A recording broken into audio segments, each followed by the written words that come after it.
नमस्ते, कैसे हैं आप सब लोग? ब्यूटीफुल सक्सेस स्टोरी लेकर के आई हूँ। इनके पार्टनर के साथ इनका बहुत ही गंदा वाला ब्रेकअप हो गया था और रिश्ता पूरा टूट गया था। पार्टनर ने भी मना कर दिया था कि वो इनके साथ रहना नहीं चाहता है और बहुत ज़्यादा टेंशन हो गई थी। 2 साल का नो कॉन्टैक्ट था। 2 साल का नो कॉन्टैक्ट। पार्टनर रोते हुए आया है मैनिफेस्ट करने के बाद, हाथ पैर जोड़ते हुए अपने पूरे परिवार को लेकर के शादी करने के लिए। याद रखना, होता है मैनिफेस्ट, बस आपका अंदर से विश्वास होना चाहिए। हेलो अनिल भैया, राधे राधे। शांभवी दी तक मेरी ये सक्सेस स्टोरी ज़रूर पहुंचा देना। इस सक्सेस स्टोरी से बहुत सारे लोगों की हेल्प ज़रूर होगी जो अपने स्पेसिफिक पर्सन को मैनिफेस्ट करना चाहते हैं। मेरा 2 साल पहले बहुत गंदे वाला ब्रेकअप हुआ था जिसमें मेरे पार्टनर ने मुझे हर जगह से ब्लॉक कर दिया था।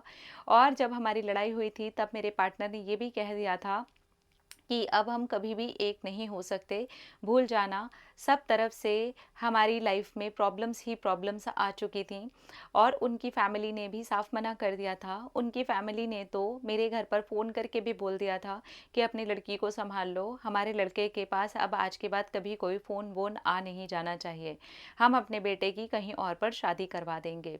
एक्चुअली हमारा कास्ट इशू था और ये भी प्रॉब्लम था कि मेरी पहले एक शादी हुई थी और वो शादी मेरी अच्छी नहीं चली थी, वहाँ पर बहुत सारा डोमेस्टिक वायलेंस था।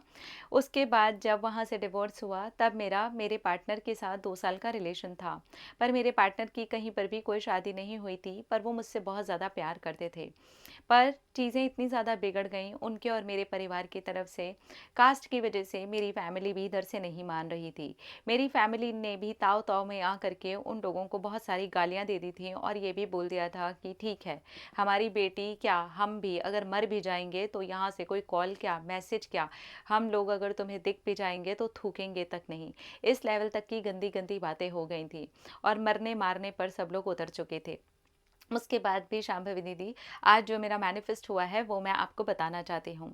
मैंने मैनिफेस्टेशन सिर्फ 5 महीने पहले शुरू किया है। उसके पहले तो मैं डिप्रेशन में ही लगी हुई थी, बस रोती रहती थी, परेशान रहती थी और समझ ही नहीं पा रही थी कि क्या करूँ। तब आती है आपकी बारी, आप मेरी लाइफ में आते हो और मुझे ये समझ आता है कि मैं अपने आप को भूल चुकी हूँ। मैंने सेल्फ लव करना शुरू किया, अपने ऊपर जितना ज़्यादा मैं काम कर सकती थी वो करना शुरू किया। सबसे पहले मैंने 2 प्रैक्टिस की, एक सेल्फ लव की प्रैक्टिस थी और दूसरी सेल्फ हीलिंग की। फिर मैंने सोचा कि ये करते-करते ही मैं जादू प्रैक्टिस भी करना शुरू करती हूँ। मैंने 56 डेज़ वाली जादू प्रैक्टिस भी करनी शुरू कर दी और फिर इसके बीच ही मैंने अपने पार्टनर के मैनिफेस्टेशन के लिए भी अफ़र्मेशंस देना शुरू कर दिया। जहाँ पर आपने रिलेशनशिप की बातें डाल रखी हैं, वो अपने आप ही ऑटोमेटिकली कैसे मैं करती गई मुझे नहीं पता। मैं लिखती गई कि मेरे पार्टनर से मेरी बहुत अच्छे से बात होने लगी है, मेरे पार्टनर मुझे शादी के लिए प्रपोज़ कर रहे हैं। मैंने जो कुछ भी जादू प्रैक्टिस के अंदर लिखा, मेरा वो सब कुछ मैनिफेस्ट हो गया। लेकिन उसके पहले मैं आपको एक बात बताना चाहती हूँ। मैंने सेल्फ लव की प्रैक्टिस की है, सेल्फ हीलिंग की प्रैक्टिस की है। उसके बाद ही मुझे अच्छा फ़ील होना शुरू हुआ था, क्योंकि उसके पहले तो मैं इतना ज़्यादा डिप्रेस्ड थी, ये सोचती थी अब कभी कुछ नहीं हो सकता, हो ही नहीं पाएगा। मैंने इस तरीके की चीज़ें बहुत सारी सोची हैं और की भी हैं। ऊट-पटांग हरकतें करना, रोते रहना, कोने में जा कर के तो मैं इतना रोई हूँ कि मैं आपको क्या बताऊँ। आपके वीडियोज़ से मुझे समझ में आया कि मैंने अपना क्या हाल बना लिया है। मेरी तो जॉब भी छूट गई थी। इस 5 महीने के मैनिफेस्टेशन के बीच में मैं पिछले 3 महीनों से जॉब भी कर रही हूँ और साथ के साथ सारी प्रैक्टिसेस भी कर रही हूँ। जब से मैंने जॉब ली है तब से मेरा मूड थोड़ा-सा चेंज रहता है, क्योंकि मेरे ऑफ़िस का माहौल मुझे बहुत ज़्यादा अच्छा मिल चुका है। वो लोग बहुत ही पॉज़िटिव हैं और बहुत हँसी-मज़ाक करते रहते हैं, तो ऑफ़िस में भी मेरा टाइम बहुत अच्छे से बीतता है। अब इसके बाद आती है मैनिफेस्टेशन के कंप्लीट होने की बारी। मेरे पार्टनर का आज से ठीक 1 हफ्ते पहले मैसेज आना शुरू होता है। मैंने ध्यान नहीं दिया क्योंकि मैं उसका नंबर वगैरह सब ब्लॉक करके डिलीट विलीट कर चुकी थी। मेरे पास में कोई भी नंबर नहीं था जिसको मैं जा कर के चेक करती। तो अब मेरे पास जब कोई ऑप्शन ही नहीं था तो कोई अननोन नंबर से ही मैसेज आया होगा। जब कोई अननोन नंबर से मैसेज आता है तो मैं उस पर इतना ज़्यादा ध्यान नहीं देती हूँ। मैंने देखा और मैंने उसको इग्नोर कर दिया, क्योंकि मुझे टेक्स्ट मैसेज पर मैसेज आया था। नॉर्मली होता क्या है कि व्हाट्सएप पर जब मैसेज आता है तो हम उसे थोड़ा ध्यान से देखते हैं, लेकिन टेक्स्ट को हम इग्नोर कर देते हैं क्योंकि उतनी आदत में नहीं है। तो वही हुआ मेरे साथ और उसी 1 हफ्ते पहले मेरे पार्टनर ने मुझे फिर व्हाट्सएप पर भी कांटेक्ट किया। पहले तो उन्होंने हेलो हाय का मैसेज भेजा और हेलो हाय का कोई अननोन नंबर पे मैं जवाब नहीं देती हूँ, तो मैंने उन्हें भी जवाब नहीं दिया। फिर उन्होंने वहाँ पर अपना नाम लिख के भेजा, क्योंकि मैंने मैसेज देखा ही नहीं था। उसी 2 घंटे में उन्होंने 4-5 कॉल कर डाले।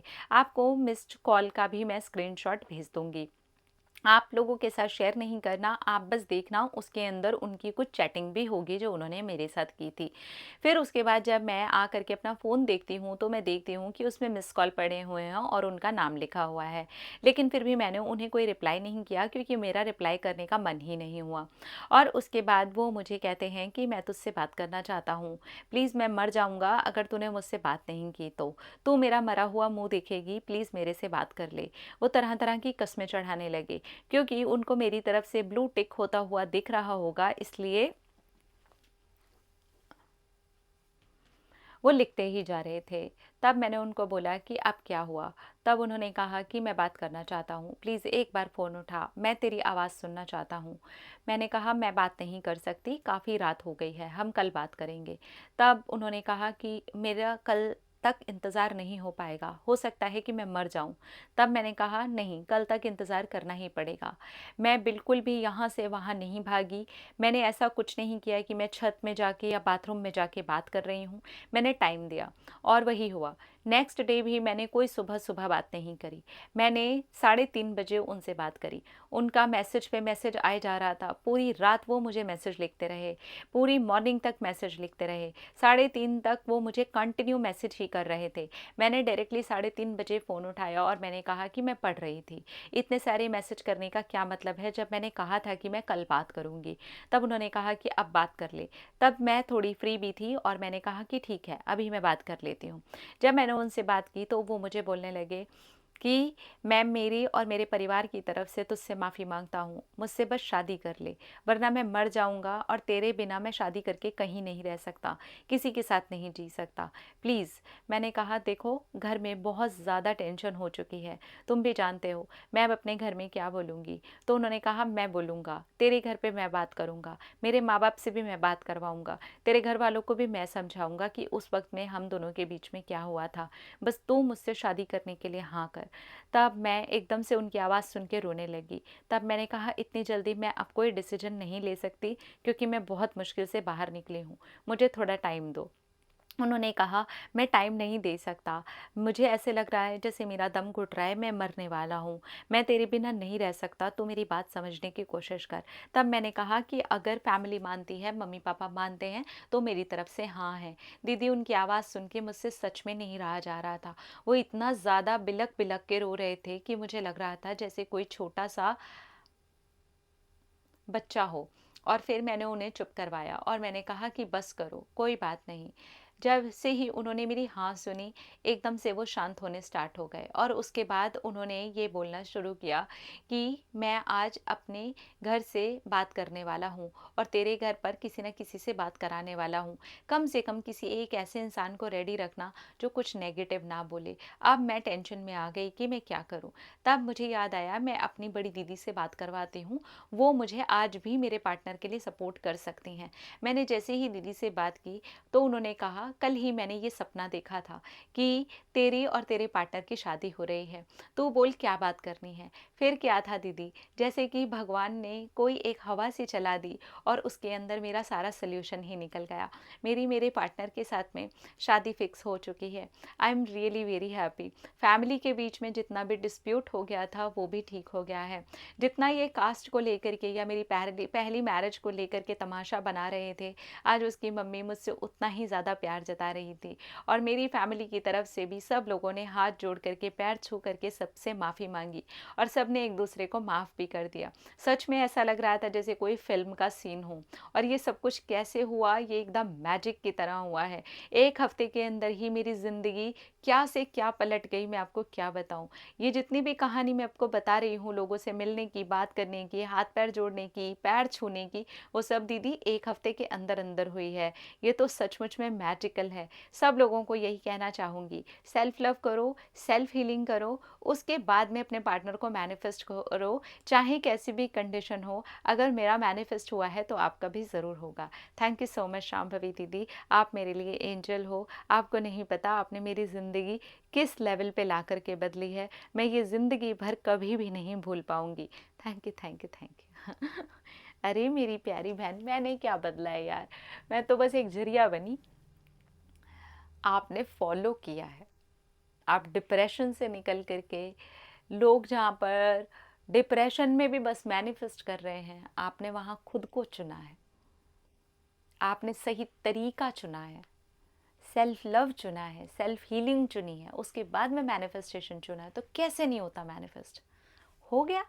कंग्रेचुलेशंस, मैं बहुत खुश हूँ आपकी ये नई ज़िंदगी के लिए, एक नई शुरुआत के लिए, आपके पार्टनर के आपके लाइफ में वापस आने के लिए, दोनों परिवारों के एक दूसरे को लेकर के मान जाने के लिए, आपकी शादी पक्की हो जाने के लिए। आप दोनों हमेशा बहुत खुश रहो, आपकी शादीशुदा ज़िंदगी बहुत अच्छी रहे। देखो ये होता है, जब आप सेल्फ लव करते हो, खुद की हीलिंग करते हो, आपके लिए चीज़ें अपने आप बदलती हैं। डरा मत करो, बस मैनिफेस्ट करो। अपना अपना रखिए ख्याल, अपने आप से कीजिए ढेर सारा प्यार ताकि अट्रैक्ट करें ढेर सारा प्यार। Love you, Tata.